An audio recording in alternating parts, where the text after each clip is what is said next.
ইন্দু বিন্দু বান ধাতা পরিমিত শখ, সুলতান হুসেন শাহ নৃপতি তিলক। আবার বলছি, ইন্দু বিন্দু বান ধাতা পরিমিত শখ, সুলতান হুসেন শাহ নৃপতি তিলক। In the light of history, ইতিহাসের আলো ইউটিউব চ্যানেলে তোমরা আজকে জানবে হোসেন শাহী রাজত্বকাল।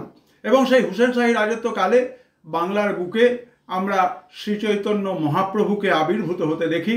এবং এটা একটা ভণিতার মধ্য দিয়ে সুলতান হুসেন শাহ তার সময়ের ঘটনা এবং তার রাজত্বকাল এগুলোকে নির্ণয় করবার জন্য আমরা বিশেষভাবে ব্যবহার করতে পারি।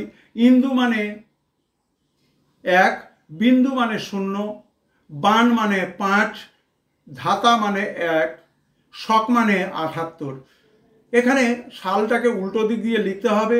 ইন্দু 1, বিন্দু 0, বান 5, ধাতা 1, অর্থাৎ 1501 এর সঙ্গে 78 যোগ করলে 1579 এই সালে হুসেন শাহ সিংহাসন আলোকিত করেছিলেন।